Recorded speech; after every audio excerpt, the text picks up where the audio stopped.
करूँगा और अपनी बहन को भोजन भी ला कर दिया करूँगा।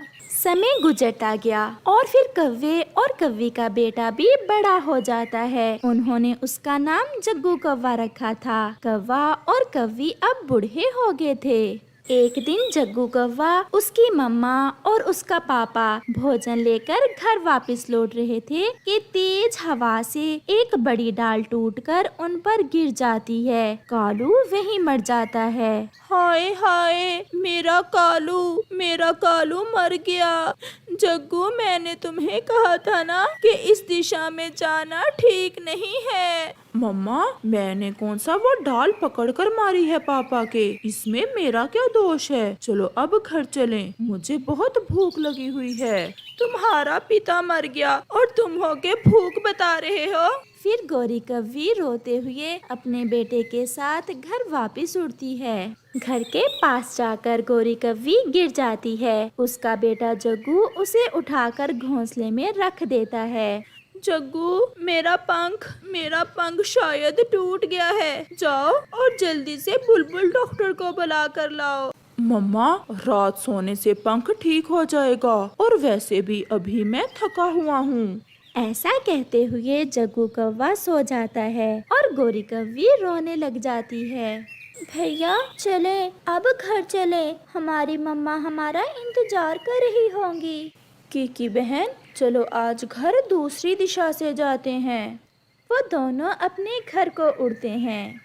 रास्ते में उन्हें एक पेड़ पर एक घोंसले में गौरी कौवी रोती हुई दिखाई देती है। बहन, चलो तो देखें वो सामने वो कौवी क्यों रो रही है। आंटी, आप क्यों रो रही हैं? गौरी को ये आवाज सुनी सुनी महसूस होती है। बच्चों, मेरा पंख टूट गया है। आंटी, ये जो सो रहा है ये आपका बेटा है क्या? हाँ, ये मेरा बेटा ही है। तो आप इससे कहें आपको डॉक्टर के पास ले जाए। मुझे पता है आंटी, आपके बहुत दर्द हो रहा होगा। जब मेरी मम्मा मुझे वीराने में छोड़ गई थी तब मेरे पाँव में भी बहुत दर्द हो रहा था, परंतु मेरी मम्मा को मुझ पर जरा दया न आई। आंटी, पता है मेरी मम्मा ने बहना की दवा बुलबुल से ली थी और मेरी बहना ठीक हो गई। आप भी अपने बेटे के साथ बुलबुल के पास जाएं।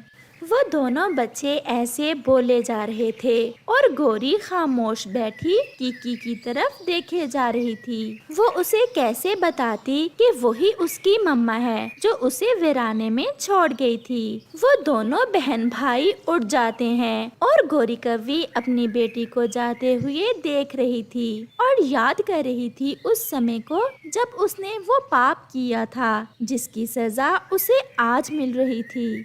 थोड़े दिनों तक मैं तुम्हें अपने मामा जी के जंगल में सैर करवाने लेकर जाऊंगा। मेरे कालू जी, पहले इस बुढ़ी गौरी का तो कुछ करें, फिर ही मैं जाऊंगी आपके साथ सैर करने।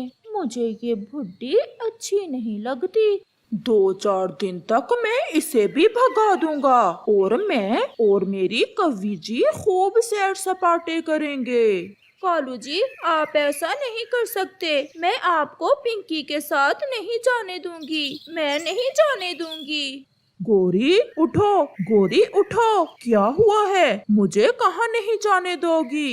गौरी कौवी भी नींद से जाग जाती है। ये तो एक सपना था। गौरी, क्या कोई डरावना सपना देखा है? बहुत डरावना सपना देखा मैंने। गौरी, क्या देखा सपने में तुमने? कुछ नहीं, कल से आप दूसरे जंगल अकेले नहीं जाओगे, मैं भी आपके साथ ही जाऊंगी। अच्छा, ठीक है, अब तुम सो जाओ। ऐसे गौरी कौवी और कालू कौवा फिर से सो जाते हैं। दूसरे रोज गौरी और कालू जैसे ही उठते हैं वहाँ कबूतर आता है। कालू जी, नदी के पास कोई कौवी आई है दूसरे जंगल से, वो तुम्हें बुला रही है। ये सुनकर गौरी का तो रंग ही उड़ जाता है। उसने रात को सपने में कालू की दूसरी शादी होते जो देखी थी। कौवी? कौन है वो कौवी? नाम क्या है उसका? पिंकी नाम बता रही थी वो। ऐसा कहते हुए कबूतर वहाँ से चला जाता है। पिंकी, पिंकी यहाँ इस जंगल में कैसे आ गई?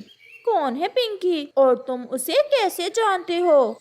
पिंकी मेरे बचपन की दोस्त है। वो मेरी बहन बनी हुई थी। हम छोटे होते एक साथ ही खेला करते थे। वो जरूर किसी मुसीबत में होगी। मैं उससे मिलकर आता हूँ। परंतु कालू गोरी की कोई बात सुने बिना वहाँ से चला जाता है। ये क्या हो रहा है? रात ही मुझे कालू जी की दूसरी शादी का सपना आया और आज ही ये पिंकी कहाँ से आ गई? कहीं मेरा सपना सच तो नहीं होने जा रहा। मैं कालू के पीछे जाती हूँ और छुप कर देखती हूँ कि कालू जी उससे क्या बातें कर रहे हैं। ऐसा सोचते हुए गोरी कव्वी भी कालू के पीछे जाती है। गोरी कव्वी नदी पर जाकर थोड़ा दूर एक पेड़ के पीछे छुप जाती है।